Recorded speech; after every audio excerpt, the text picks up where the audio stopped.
अस्सलाम वालेकुम जी, क्या हाल चाल है। आज की वीडियो के अंदर मैं आपको स्टीम रोस्ट बनाना सिखा रहा हूँ। इसके लिए आपको जो इंग्रेडिएंट्स चाहिए उसमें 1 टेबलस्पून नमक है।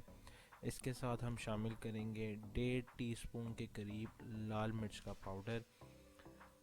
लाल मिर्च आप ज़्यादा या कम करना चाहें ये आपके ऊपर है, आप जैसे मर्ज़ी डालें। इसके साथ ही हम इसके अंदर 1 टीस्पून के करीब सूखा धनिया डालेंगे। ये भी आप हस्ब ज़ायका ऊपर नीचे कर सकते हैं, लेकिन मसालों को ध्यान से इस्तेमाल करें। इसके अंदर मैं शामिल करूँगा 1 टेबलस्पून के करीब अदरक लहसुन का पेस्ट और 8 टेबलस्पून किसी भी अच्छे ब्रांड का तिक्का मसाला पाउडर। और इसके अंदर आधी प्याली दही की जाएगी। याद रखिए मैंने चिकन जो लिया है वो 2 किलो का है, आप आगे पीछे कर सकते हैं। इसको अच्छी तरह मिक्स कर लें मसाले को। और मैरिनेशन के अंदर 4 टेबलस्पून के करीब कैनोला ऑयल शामिल कर दें या कोई भी ऑयल जो आपके पास मौजूद हो। इसके साथ ही हम इसके अंदर अपनी 2 किलो की जो मुर्गी है उसको मैरिनेट कर लेंगे। ये मैंने साबुत मुर्गी ली है और इसके अंदर अच्छी तरह डीप कट्स लगा लिए हैं, टांगों पे भी और सीने पे भी। और मैंने इसके जो विंग्स हैं वो लदा कर लिए हैं। और इसको अच्छी तरह जो है हम मसाला लगाएंगे ताकि जो मैरिनेशन हमने बनाई है वो अंदर तक चली जाए।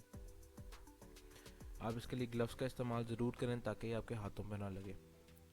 मैंने इसे एक दिन के लिए रख लिया था, मिडनाइट, यानी इसको हमने आधी रात के वक्त करीब बनाया था और इसको हमने रख दिया था। ये इसको एक दिन गुजर चुका हुआ है और इसको हम फ्राई करेंगे। फ्राई करने के लिए आप तेल को मीडियम फ्लेम पर गरम कर लें और इसके अंदर हम चिकन को तकरीबन 15 मिनट के लिए पकाएंगे। चिकन के बड़े होने या छोटे होने से ये टाइमिंग आगे पीछे हो सकती है। और चिकन को बड़ी एहतियात के साथ तेल के अंदर डालें, क्योंकि तेल गर्म होगा तो छींटे उड़ने का अंदेशा है। और मैं इसके अंदर चिकन को बड़े ध्यान से शामिल करूँगा क्योंकि इस टाइम तेल बहुत ज़्यादा गर्म था और ये ऊपर गिरने वाला था, तो मैंने इसको चूल्हे से भी हटा दिया था। फिर मैंने इसके अंदर चिकन शामिल किया और बड़े एहतियात के साथ चिकन को इसके अंदर कर दें। और मैंने सीने वाली साइड पहले चिकन की रखी थी ताकि ये अच्छी तरीके से पक जाए, क्योंकि इसकी गोश्त ज़्यादा होता है यहाँ पे। विंग्स भी मैंने फिर इसके अंदर शामिल कर दिए और जैसे ही मैंने चिकन इसके अंदर रखा तो मैंने स्टीमर को भी ऑन कर दिया पानी डाल के। ये बड़ा स्टीमर था, ये हमने गुजरावाला से लिया था। स्टीमर भी अच्छी तरीके से स्टीम हो गई है और तकरीबन चिकन को भी 10 से 15 मिनट गुजर चुके हैं। मैं बड़ी एहतियात के साथ एक ये लेके चिमटा इसकी मदद से इसको स्टीमर में रखूँगा। स्टीमर को खोलने से पहले किसी मोटे कपड़े से स्टीमर को पकड़िएगा, क्योंकि स्टीम की जो जलन होती है वो बहुत ज़्यादा देर तक रहती है और बहुत ख़राब जलता है इसके जो स्टीम से जो जलने वाली।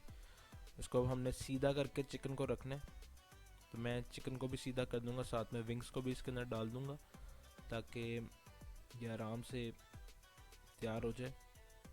चिकन इस वक्त तक तकरीबन 40% या 25 से 40% कुक हो चुका हुआ है 15 मिनट्स के अंदर।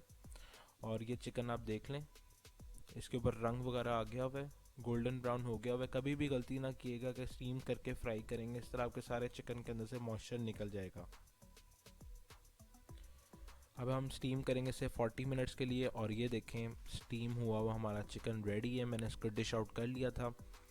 ये बहुत ज़्यादा बहुत मॉइस्ट बना था और बड़ा आराम से खाया गया था। तकरीबन 10 मिनट के अंदर ये पूरा चिकन गायब था, सिर्फ इसकी हड्डियाँ बची थी। और ये देख लें हड्डी इसकी फुल नरम हुई हुई है। और मैं आपको इसके ऊपर से गोश्त उतार के दिखाता हूँ सीने का, ये देख लें इतना नरम इसका गोश्त हुआ हुआ है। कोई भी खा सकता है। अगली वीडियो तक के लिए इजाज़त, अल्लाह हाफिज़।